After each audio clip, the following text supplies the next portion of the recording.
Direct from historic downtown Orange, California, it's time for the Bob Gurr Show. From undersea adventures to highways in the sky, he's done it all. And now, here's your host, the man, the myth, the Disney legend, Bob Gurr. Hey kids, this time on the Bob Gurr Show, I have one of the most unusual persons I have ever met. Direct from the paranormal world, we have Steve Gonsalves. Howdy, Steve, how you doing? Okay. Anyway, he's, as you know, I'm from Ghost Hunters. So I'm going to make some inquiries today, a little deeper than I normally would do, because we're going to talk about paranormal stuff. And we're going to actually talk about the paranormal, but from two different perspectives. Steve is a professional seeker of ghosts. If you know his programs, look at his programs. Not only that, a whole bunch of programs came along and followed. And when I look at the history of all the paranormal stuff today, and I trace the pyramid, he's on the top of that pyramid. We'll get back to that a little bit later. But anyway, we have two kinds of people in the world, the believers and the non-believers. So you're the believer and I'm going to be the non-believer. Okay. Because I do mechanical stuff and I deal only with physical, tangible pieces of the earth and configure it into machinery like the Doom Buggy. Steve configures all his entertainment, all his shows and all his inquiries because people want to know. And he doesn't have to deal with any physical facts of the planet Earth like I have to do. So I want you to understand, we got two different guys here looking at the same thing. And besides that, paranormal, do you know where it really resides? The Haunted Mansion in Disney parks. So we're going to start with our own home of the Haunted Mansion. Okay, all right. So I want to back up a little bit. That while we're different guys, different approaches, we're actually going to commingle ourselves in the Haunted Mansion, and then we're going to branch out into various ideas and concepts from there. Okay, now here comes the boring part. I'm a great study of history, and what fascinates me most is the origins of humans. And I'll go back as far as, let's say, Neanderthals. Because the Neanderthals were the next to the last branch in this human tree, and the one that survived is the one that's called the sapiens. Sapiens is supposed to mean smart, but the characteristic of the sapiens was imagination. Imagination.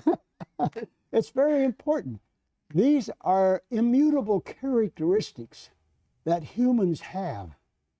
I also went back and looked at when was the first time that things started to be organized around imagination. And it's quite universal in different parts of the world, but the prime one that really got the notoriety was around 6,400 years ago in Egypt with a guy by the name of Imhotep. He had a pharaoh that had in his mind imagination of things. Little kids grow up, you have fire, you have lightning, you have flood, you have the terrible thing of a solar eclipse. You're scared to death and it can't be explained. Ah, but you have somebody in your tribe that has imagination. Hey kid, I'll explain it. Oh, I'll tell you what. There's a force we don't know and we can't see it and we can't touch it. But I'm going to give it a name, and by golly, you're going to believe it. And you'll feel better because you will now know something that's been scaring you to death, but it leaves you awfully mystified. There's stuff nobody understands, and I certainly don't understand. That's why I'm asking you going to ask you these questions.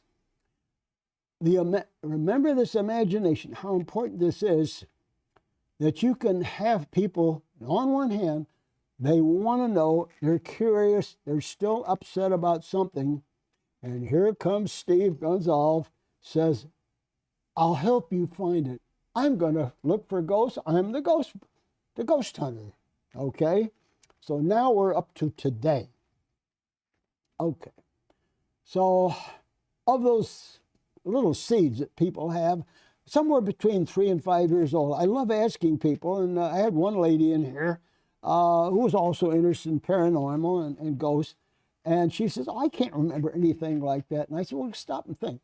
You have little tidbits of something you heard or saw or barely remember, and it does not thread together. There are little bits here and there. And then at some point, somebody will ask you, what were your seeds? And some people say, I can't remember. And by golly, within a few seconds, somebody says, oh, just a minute. I remember this. Oh, I got to tell you about this. Thing like that. See, now we've opened the bag of seeds, so to speak. Mm-hmm. So you understand where we're going to go? I want you to start telling me that. And I'm going to give you the first thread to go on. Okay. If I were to say seed, and the first seed that comes to mind for you is entity. Wow. Yeah. Okay. So, go. Tell me. That's great. Wow. That is one thing that sparked my interest. Is a movie called The Entity. You know your stuff. Gosh. Yeah. So I was a youngster, obviously very small, and stumbled upon a movie while my mother was cooking dinner. And how old were you? I would say I'm guessing 6 or 7, maybe old enough to read, okay. but enough to be terrified of a movie still, right? Young enough to be scared. So I remember terrifying things happening in that movie that are really scary. If people haven't seen that movie, it's up to you, but it is pretty terrifying. And so I was crying, and my mom came in, and when she saw what I was watching, she was, terrified. Why are you watching this movie? And she sat next to me, and I remember her telling me, it's all make-believe. This is a movie. It's not for kids to watch. And so I started to calm down a little bit, and then I saw where it said, this movie is based on a true story. And then I sort of, looked at my mom, and I was like, Mom, you lied to me.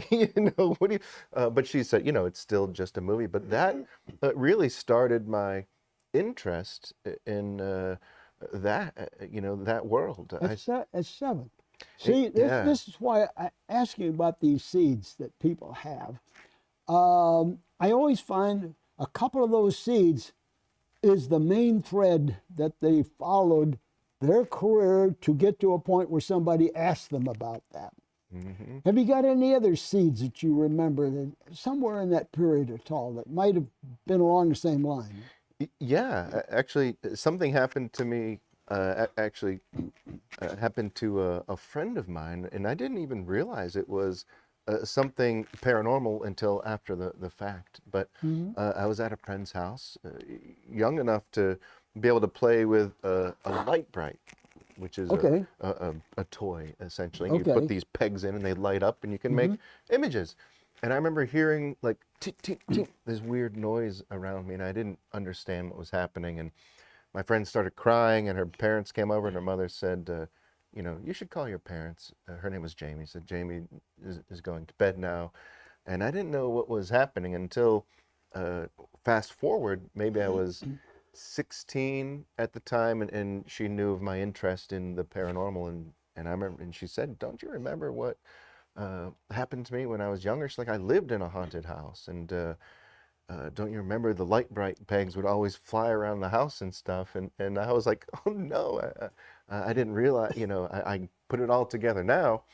But yeah, that was happening. But even now, is that paranormal? Who knows? Because, mm-hmm. Little plastic, maybe static can affect it or something, who knows? Mm-hmm.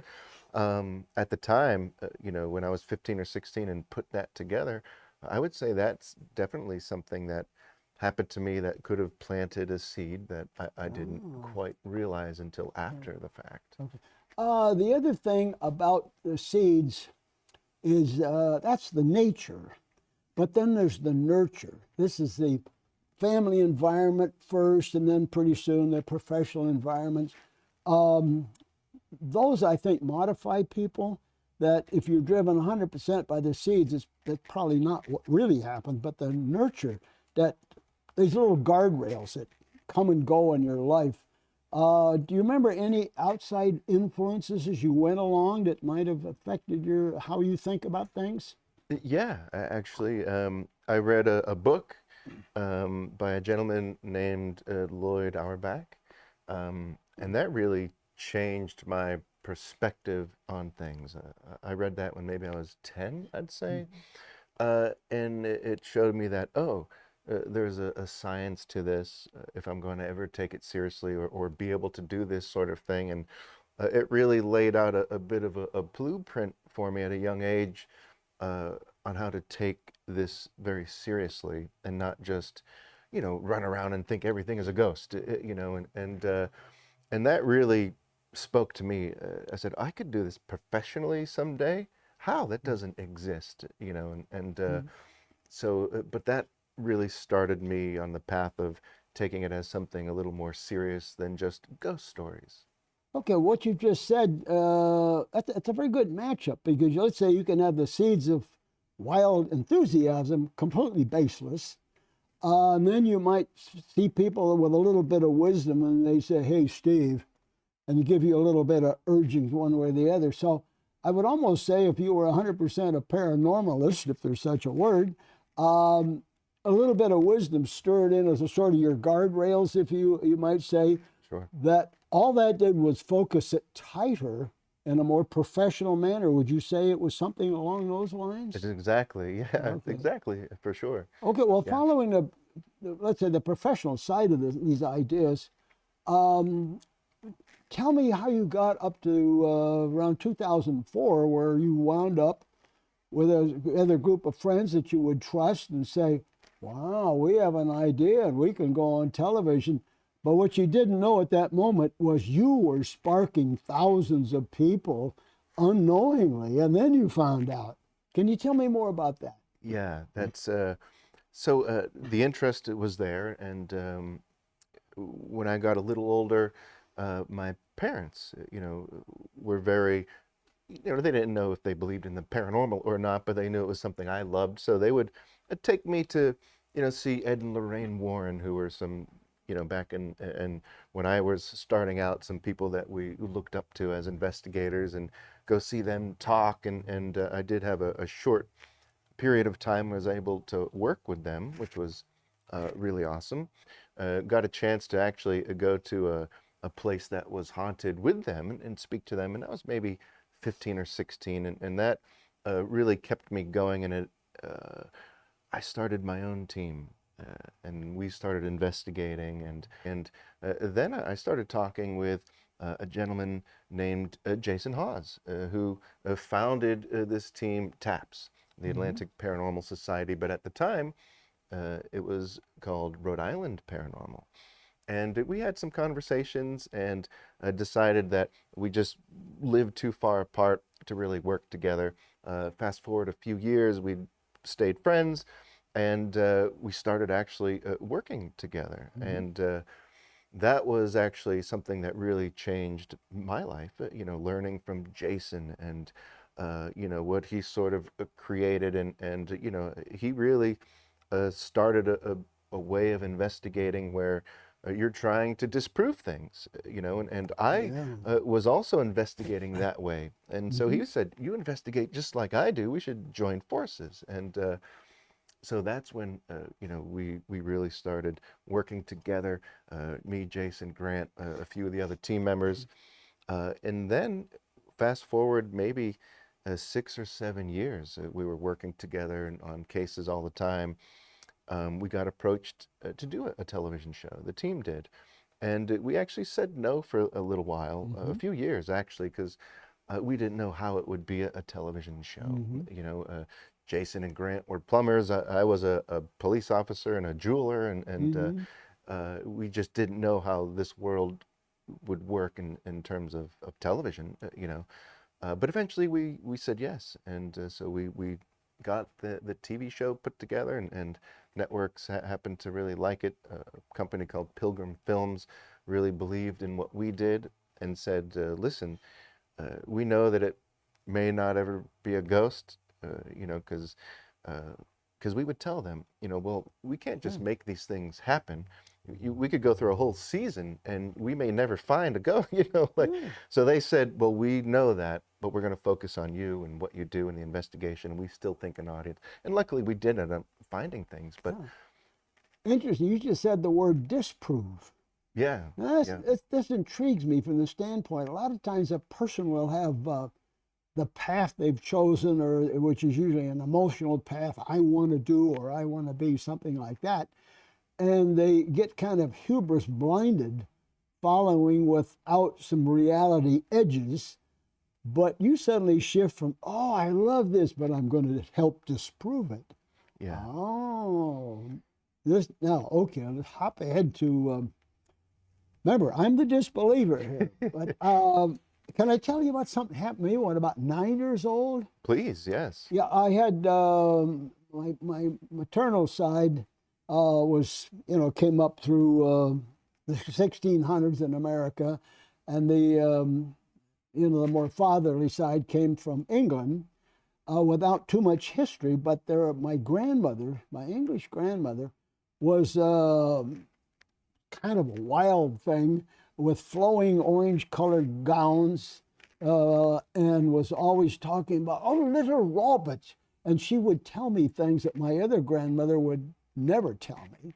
And I was so intrigued. And then one day, they came over to our house, and I was about 9, and my sister about, 2 years younger, she was there. And there was 4 adults at the little kitchen table. They had a little wooden table. And then she says, we're going to do something. We're going to ask the table questions. What do you mean, ask the table questions? Because, I think I was born mechanical, physical minded. So I don't easily believe stuff. Sure. Anyway, as the evening went along, I remember she said everybody has to touch their fingers. And there, I think there were like 2 on one side, 2 on the other side, and the little table had 4 little rickety little table. And they would ask a question, but I didn't make any sense. And then she says, ask the table to answer. And I was watching them, and I saw the table start to do something. I went down on the floor. I thought, this is a trick. This has got to be a trick. Yeah. And I'm down on the floor, and 2 legs on my side were there, and son of a gun, that the other legs sort of went up and did a little thing, only about an inch, and then they went down with a bang each time. And I got scared. To this day, I do not know what I saw, if I actually saw anything. But I never got over that image of being under the table and Grandma Gurr running this thing, telling people what we're going to do. And I have never figured that thing out. But over the years, I would think about that. And let me ask you this question. Is there a possibility, and I'm going to talk about the physical structure of a human being. You got the brain full of synapses that run at a high speed, very high power. And people think when they see something with their eyes, they say, I know it, I saw it. No, just a minute. Eye and the nose and the ears, these are sensors. The sensors gather the incoming data in billions of bits per milliseconds, and they transfer down little short nerves. They go through the cochlea and everything, and then the signals arrive in the processing centers in the brain. The brain is different parts do different stuff.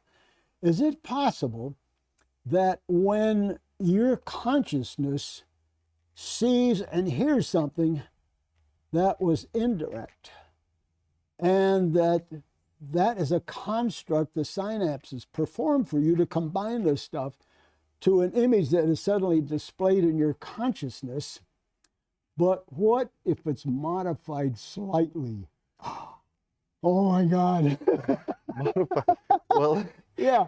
Is there a possibility that I would look at something and my eye saw the legs come up and bang the floor, but I had been preconditioned just enough by Grandma Gurr saying, we're going to talk to the table and the table's going to answer? Would it be possible? I'm on the floor.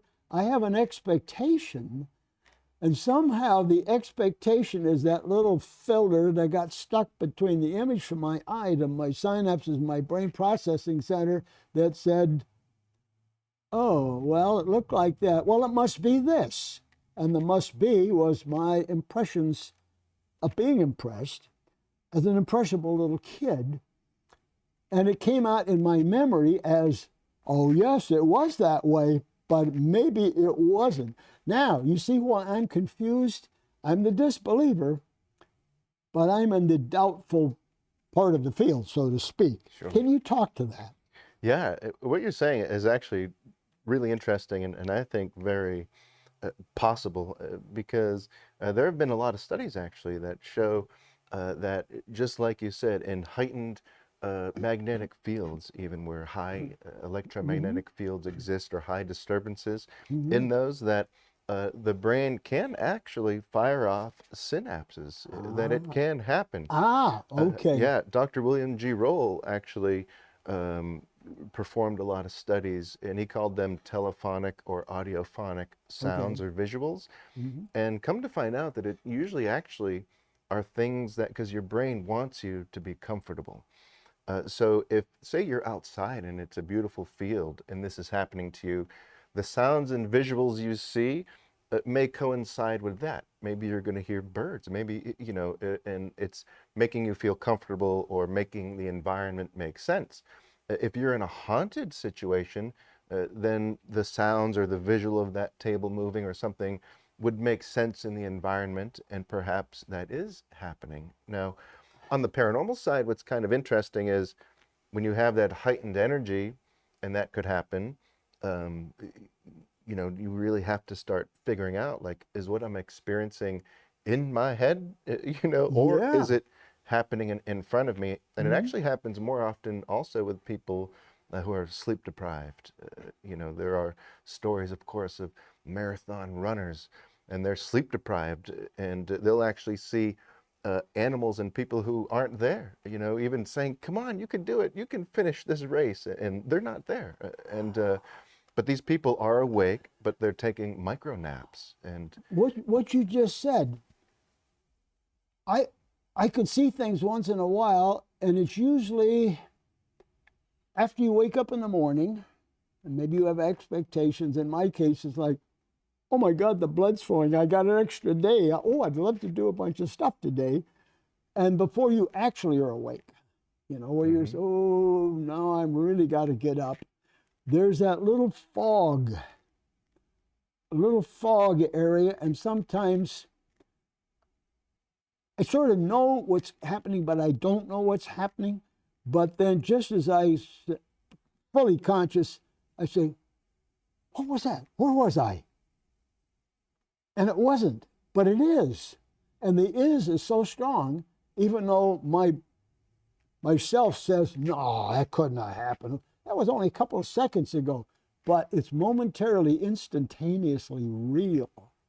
I'll ask you another question. You mentioned about magnetic force. yeah, If you look at the ratio of, say, magnetic force, let's say, everything to do with communications by radio wave, you know, to the moon and back, Mars and back, the ratio of something magnetic nearby to you and those gap between the synapses is a gargantuan ratio of power ratio.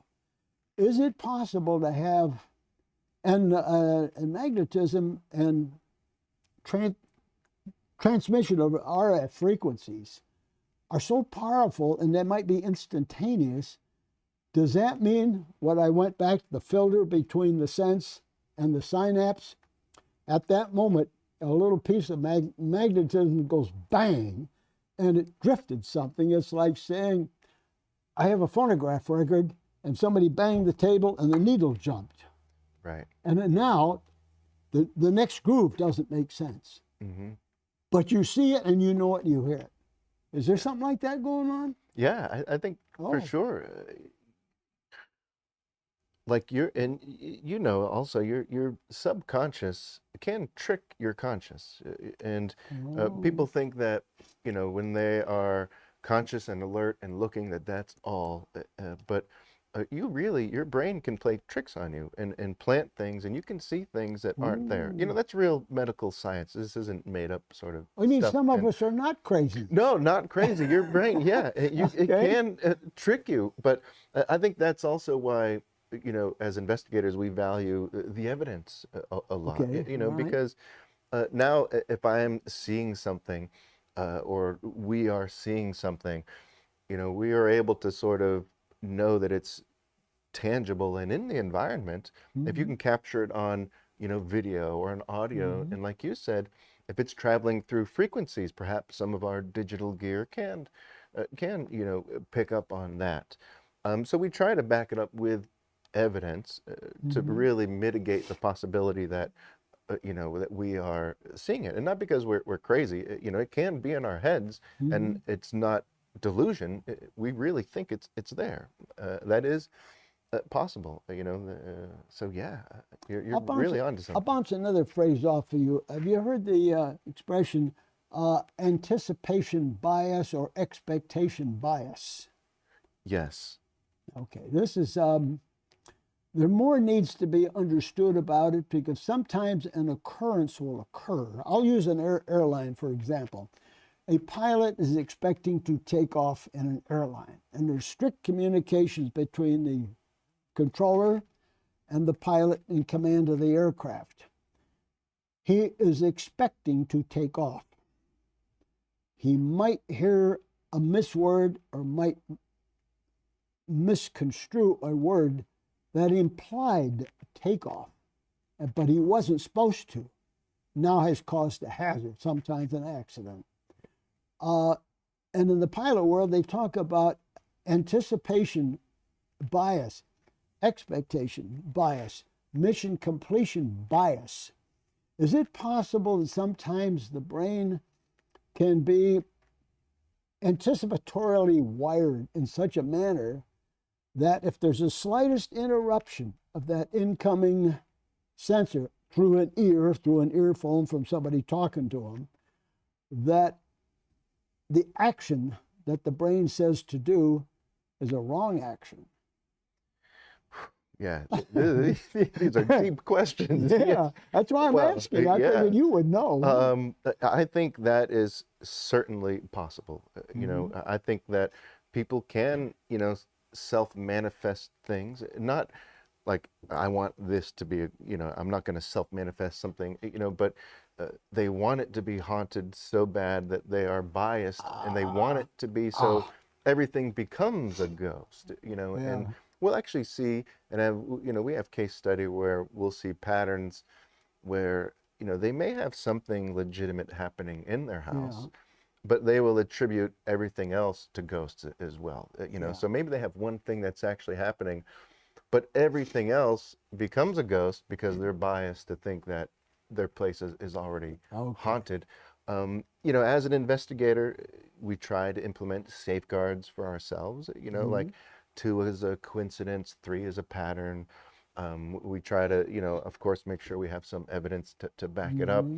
And there are also things as easy as, you know, the inner oral differential where, you know, you're hearing a sound. If a sound enters this room, bounces off that wall, hits this ear, and then it's bouncing off that wall and then hits this ear. They're 2 separate sounds, and now your brain is trying to make sense of that. And all of a sudden it sounds like a voice to me, but to you it sounds like a dog barking because you're in a different section of the room. So then we have to reference the evidence to see what it really was. So all of those things can happen, and you know, sometimes investigators can become complacent where they will just, but every time there's an experience, you do need to think about all of those things. And that's why it is kind of important to back it up with evidence if you can. You know, you just said the magic word, ghost. Oh, I think I'm understanding a little bit more about ghost. Is it possible that people have these things that we're talking about that are the physical things in the real world that do affect the gaps in the synapses and the filters between the sensors in the brain and the processor?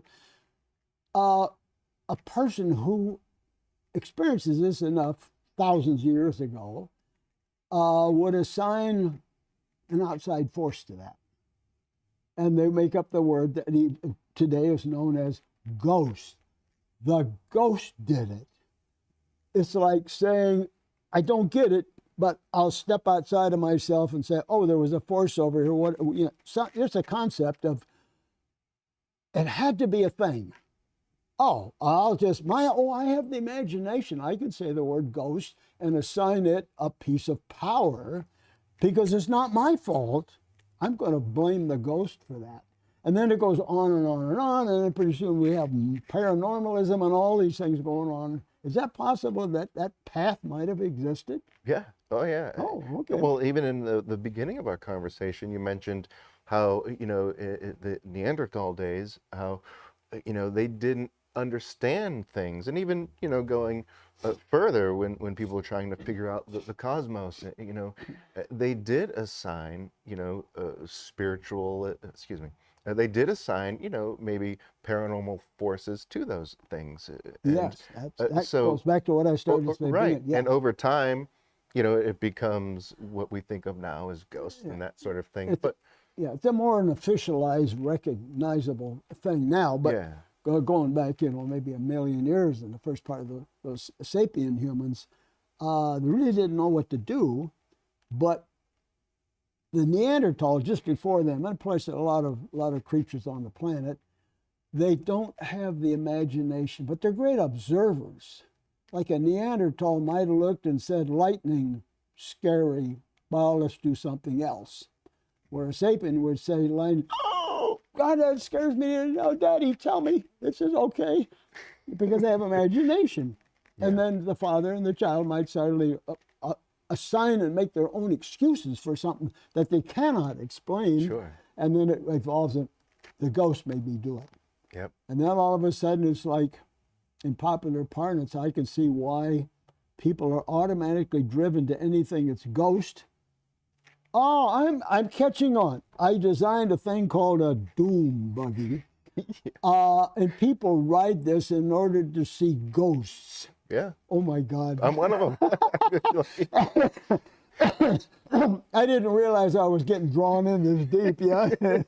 See what you're getting yourself into way back then. Oh my God, yeah. Talking about it. Yeah. Oh gosh, yeah. So tell me a little bit more. After you got the program going, how long did it take you to find out you were becoming rapidly popular as a program? It was maybe, well, after when the first season was airing, we would have people stop us, or I would have people stop me every once in a while and just kind of be like, oh, aren't you one of those guys that, runs around in the dark and looks for ghosts? And yes, and then they would just walk on. It didn't happen very often, but, not to be crazy, but during I'd say the end of season 2 of our show, it got to be a little crazy. We would hide in dressing rooms to, avoid people. And it was really, we could tell like, oh my gosh, something is going on. And then it just kept sort of snowballing. So it was maybe around 2005 or 6, and I did see a shift because, we would do a talk about the paranormal before the show, and there'd be 20, 30 people there. And after the show, it was 1,500 people, 500 people, 600 people. How many put up their hands and says, oh, it happened to me. Let me tell you about it. Oh, everybody. You didn't have to seek people. They come to you? Yeah. Oh, yeah. Oh, boy. Yeah. People, they even if they don't believe in ghosts, they love the adventure of it. They love the investigation side of it. A lot of people are a little afraid of it, so they're like, better them than me, so they like to watch us do it. What if we really did find a ghost? Yeah, and and I think people really liked the fact that we were trying to. We always want it to be a ghost, but if we just assume everything is, we're not doing a service to it. We're just doing a disservice to the investigation, to the field, to our clients that we're trying to help. So that type of investigating, I think a lot of people who weren't necessarily believers said, well, if I were going to investigate this, that's how I would do it too. And I would have a lot of people saying, hey, I didn't even know people really did this until I saw your show, and it sparked my interest to do it, and that was really awesome to see. But we like both sides of it. People who just want to be armchair investigators and don't necessarily want to, and they just love what we do. That is awesome.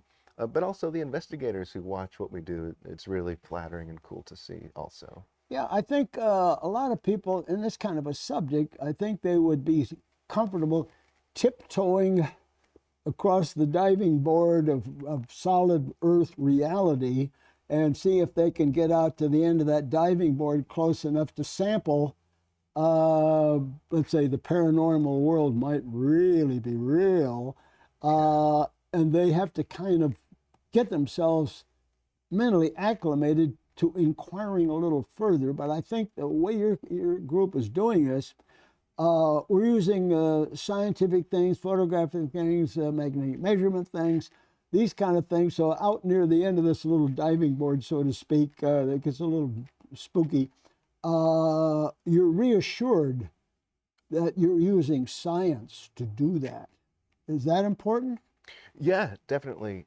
Not every investigator puts that much sort of stock into the science side of it, but for me and a lot of investigators I know, that is quite important. 2 is a coincidence, 3 is a pattern. For me, if I see it with my own eyes and ears, it has to obey the laws of science, because if I see it in this physical world, then I know it has to obey certain laws, and so if they don't, then I try to think of other possibilities. Okay, then I'm misinterpreting what I'm experiencing. I need to figure out what's really happening. And so I think it's important, but the really spiritual investigators who don't really follow the scientific method when it comes to, or a scientific method, not that any of us are scientists, but we do try. That's important too, and they do offer quite a value to the field, but I think most of us do rely a little bit more on science and tangible things and evidence. All right. Well, that brings me to the point. It appears paranormal is a very good arena for the charlatans of the world, the promoters. Do you see evidence of that? And if so, do they cause any damage to the real investigators of paranormal? That's a great question, and I'd say we've seen it both ways. By and large, the people who are really in the field do take it very seriously. Like, we don't charge for our services. Nobody's been ever charged a penny for what we do. You do see some people that will charge for services, and that gets a little strange, because we don't really know what they are offering. And so just like any field of study or business or anything, you are going to have people that, like you said, are maybe charlatans. But by and large, the people I work with really take it very seriously, and we know that people look to us, for answers, and look to us to be stewards of the field that we work in, and we take it very seriously. But there are definitely the people out there who are just doing it for money, and just doing it, they're taking advantage of people and not caring, and that's awful. Yeah. It seems that there's so many people who had a brilliant idea, and they start in, and then they do it, and then one of the interesting things, if the idea is no good, it might go a year or so and just die its natural death. Look how many companies in the recent years to do with tech and digital. They got a great idea. They get billions of dollars worth of unicorn money. And then we come back in a year, they went bankrupt. Everybody lost their money. The idea had no qualification. The reverse of that is when somebody has an idea and all of a sudden they're shocked by copycats. You have copycats by the bazillions that take off with somebody else's idea. That's a two-way street. I would think a person in that situation, which I think is probably your group, it's gratifying to be fully qualified that the idea has validity because everybody else jumped on it and stole it and ran with it. But at the same time, is there some kind of element of disgust, disappointment, or anger, or what, that, oh my God, that was my idea, and somebody took it and ran with it. But somewhere in the middle of this stuff is there's got to be gratification of your idea was so good, somebody took it and ran with it and made it even bigger, better. The Tesla automobile is an example. I met Martin Eberhard, one of the co-founders of the original Tesla company, with a little roadster car, and I used to see him in the auto shows, and I feel sorry for him. I says, who's ever going to buy a car like that with a little battery in the thing? Gosh. And then a guy by the Elon Musk was invited in by Eberhard to take a look. He saw something entirely different. He could take that idea and build it into something entirely else. Now there's 4 factories around the world pumping out these Teslas right and left. That was a stolen idea. You know, I knew Martin very good. I had a nice lunch with his family one time to saw the start of. He was upset that the guy stole his idea, but he was gratified that he was the inventor of the little Tesla car, and now it's all over the world. So there's a yin yang of when you're the boy inventor and you're successful.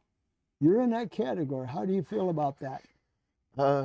Like you said, it's very flattering, you know, but I love, you know, I'm so close with all of the other investigators on all of the other TV shows. And I think it's a great community we have, and we all sort of lift each other up. You know, it's not you know, a thing where it's you have this, you have that. It's, you know, your show, this show. You know, we had our show for maybe 3 or 4 years, and then, of course, they all started coming out and popping up, and there's shows everywhere now. But I've met them all. I'm friends with them all, and we all get together. We have a blast. And as long as, you know, they are, you know, paying the proper respect to the field, and you know, and there are shows out there where people just go into places and they just want to be scared, but they're not calling themselves paranormal investigators. Yeah. You know? Well, that's the differential point. And quite honestly, you know.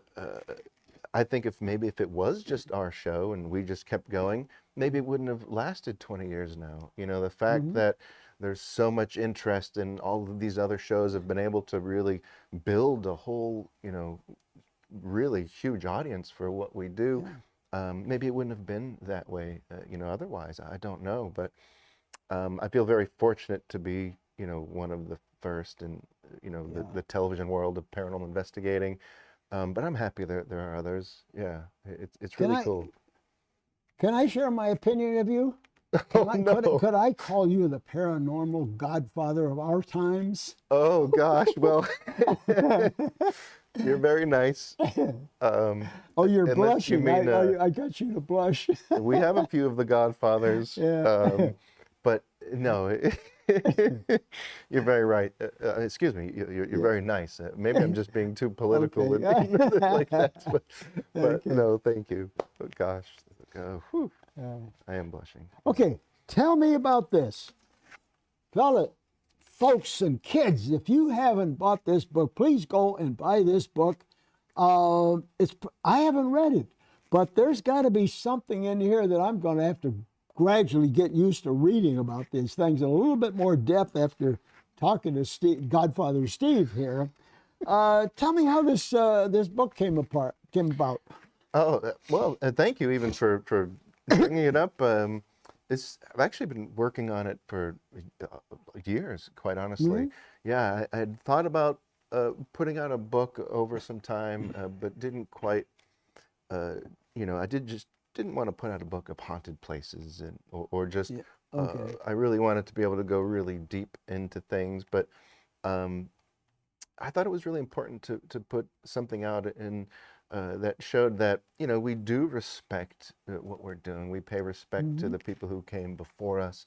You know, I realize that when I'm investigating a place and it's really fun to hear about all these grisly stories, I need to remember that it's very likely that they were people also going through very traumatic, terrible things, and try to respect that. And I also wanted to show people that it's not always that. You know, haunting can come from love, can come from devotion, can come from a lot of things. It's not always a Yeah. terrible Okay. thing. And really to go much deeper into what we do than a television show could. Yeah. All right. Well, I'm going to have to look further into this. Yeah. There are actually a lot of, not to talk shop, but a lot of Disney references in this book, because I am a lifelong Disney Well, I think I lover, could do but- that because I mentioned earlier in the program, over time, I've begun fascinated by the origins of civilizations. It's been a tremendous revelation. Long time ago, in fact, going way back, probably in the late 30s, Rand McNally, the map maker, made a publication called the Rand McNally Histomap of History. And it's a chart maybe about 8 feet tall and about that wide, and it's done with color patterns of civilizations. Interesting thing about civilization, they all come and go, and almost without exception, they all come and go. They either die a natural death, or they become absorbed, or they become blended and everything. So once in a while, I see something on the news or a pattern changing or something. I roll this thing out on the floor and I take another look. And I see, Egyptians, and then the Greeks, and then the Romans, and the British Empire, and the British Empire went, just down to nothing. And out of this 8 feet tall, there's about that much height of a rapidly expanding and no longer expanding blue bump on the lower left-hand corner, and that's the United States. So this always calms me down and says, don't worry about stuff. You have a front seat in the changing world only if you went to see the movie when it started thousands of years ago. Otherwise, you're doomed on a daily life. You're looking at something and says, I don't understand, and then you tell people what you don't understand. I'm sorry, folks, why don't you go read some history and get yourself well-grounded, pretend you saw the movie from the beginning chapter, not in chapter number 29, which you're in the middle of. Of course, the story doesn't make sense. That's why history is very important, and that's why I wanted to start with history, going all the way back to Mr. Imhotep, who did all these things and recognized the strength and the value of icons and rituals that had to do with something ethereal, gossamer and diaphanous, which has become ghosts and paranormal. Yeah. I am so tickled pink that you came and talked to us. I have something buried under my desk here, a couple of things. Do me. You're a pin collector. Yes, I am. Yeah, well, you can't see that. What is I have in my hand something, I think it's about 15 years old. This was from Afterlife Real Estate, the O-Pin House, June 19th, August 19th, 2009, final arrangements at Disney.com. And this is Disneyland. And this has an open house with a little wiggly thing on the thing here. It's a 2-piece thing. I want you to have that. No way. Yeah. Bob, this is amazing. Would you wear that proudly? Yeah, are you kidding me? Of Yeah. course. Look at this. Wow, thank you so much. Oh, well, if you like that, can I give you another one? What is Can I happening give here? you, I give you something else here. Oh, Somehow, you're the godfather of the paranormal. I am the father of the doom buggy. And that's a gravestone with a doom buggy car on it, which I designed, and it says Bob Gurr, autographed on a dead bat. I'm not ready to leave yet, but that's my gravestone. Oh my God. Okay, would you like to have that? yes. And it's autographed. Oh my God, are you sure? Yeah, This is for yeah, me? you can have that. Yeah. Yeah, don't put it in the ground Oh, yet. God, okay, Not yet. no. I'm not ready. Oh Yep. my gosh, thank you so much. This is amazing. You don't have to do this. This is, Yeah, are you kidding but me? it's our gift to you. Oh Yes. my All gosh, right. thank you so much. May I ask you a question? Okay. Yeah. Okay. Okay, Mr. Devil, you're the referee. Can I sit still and answer questions for him? Oh, he said yes. He said yes. Okay, let's go. Let's go. So knowing a lot about Disney, and reading a lot of the history, people always want to be left at the Haunted Mansion. We've all heard the stories that ashes are there, that people get sprinkled around. Is that, I mean, is that true for all of us who are wondering? Is that like, do you know anything about that? Okay. When you ride the attraction, you see the car that you're sitting in. What you don't see is the track and all the machinery underneath that the wheels go on the track, and there's little cams and wheels that cause the vehicle to do the, up and down and the right and the left. Yeah. There's a lot of mechanical stuff. People wear clothes as they go in there, and the cotton lint falls off, and there's wear and tear from the little wheels and stuff. So over time, you have this debris that gets on all the machinery, and it's impossible to vacuum and clean everything. Thousands of parts all moving at once underneath there. And years ago, there was what we thought was drywall powder coming down, kind of a light gray, mixing in with some of the other materials we did understand. And then it dawned on us, oh, it is what we think it is. Oh my God. No. This is, don't repeat this, but this is, it's a fairly regular occurrence. We have to, a hazmat team, we have to deal with it. And it's usually early in the morning, the first team that comes in, we do a startup check of everything, and the guys are down there looking at the wheels and the track, and it's like, oh, not again. No. So we have to go through a procedure to do that. Wow.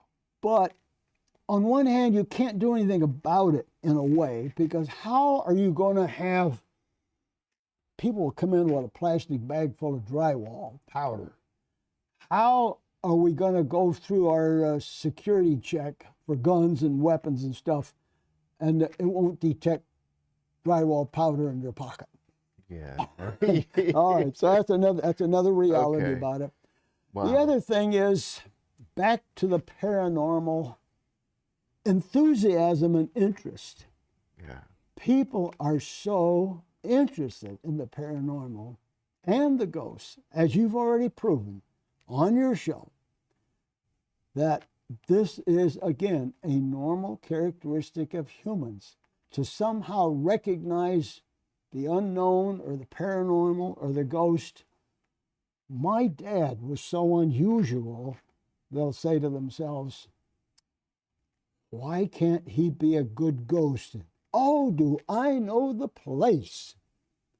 We're not supposed to do it, but in my pocket, I have something. I can lean off my little dune buggy and go sprinkle, sprinkle, sprinkle. And you can never catch people at it. Yeah. It's the darndest thing. It's almost as if the idea of putting your loved one in a place of importance, that very deed is doomed to never being captured. Is that possible? Yeah. They got vacuumed up. Yeah. Anyway, kids, you didn't hear any of this. This is just Steve and I talking. Yeah. This is awesome. Oh man, this has been a fascinating hour to learn so much and share a little bit of a little bit of paranormal at 9 years old. It still bugs me that I cannot in my mechanical brain satisfy myself. Sure. And that's why it was a delight to not only have you come over as a guest, share your ideas, but I get to ask you. This is the first time I've ever asked anybody in the paranormal world, are there possibilities of these things that I've related to you? Yeah, yeah, absolutely. I do think that some of the things you've said could possibly be explained by natural occurrences and things that can happen organically in the environment, and maybe not paranormal, but like I tell everybody, you'd know what the world feels like to you on a daily basis. Yeah. And there happens to be one thing that you can't explain throughout time, and you haven't been able to explain it yet. Maybe it was something, you know? Okay, lastly, I'm always interested in what are you going to do next? What do you see in this path that we went from the seeds that started with entity and we've gone through everything, And going forward from now, is there other things you'd like to do in addition to continuing this, or is there something else you'd like to branch out or amplify in the next few years in your career? Thank you. That's a great question. I started making documentaries. I put 2 out called The House in Between. We sort of mix a bit of science with the paranormal and really dig deep into things. And I want to continue, working in that world of documentaries. And of course, as long as we're very lucky enough to have our show Ghost Hunters, we will always, and I will always be a part of that. Yeah. As a production team, on your shows, the editing is a dead ringer exactly for the kind of feeling you would have if you were walking into somebody's house and they said, "Oh, it's ghosts in here, don't come in here." The editing and cutting is a quick clip, a lot of the CGI, the effects, a lot of little different things you're doing, plus the believable scenes and the believability, and your team, they have a believable nature. Now that you look and you can say, those don't look like shysters to me. They look like they're serious, and they're not just playing. This is serious. This is the kind of editing crew that can go on to other things too. Do you foresee something like that, getting in more in the documentaries, as you say, or anything else that you see coming? Yeah, I think I would love to stay in that world of the paranormal. It's where I live, and I love it. Making documentaries, television shows about it. Absolutely. Yeah, for sure. Okay. Thank you. Well, Steve, thank you gosh. so much. This has been an absolutely grand hour and tremendous amount of Please. learning for me, because I have a lot of curiosity and a little experiences to pass on to you, and then you give me some answers, more stuff to think about. Okay, kids, I told you this is one of the most interesting persons I have ever met, and in a very deep subject that I've already told you that I'm on the skeptic side and he's on the professional investigatory side. So I hope you enjoyed this, and please look for his book. And oh, by the way, if you haven't already, go back and start looking at some of his programs on television. You will enjoy it. See you next time.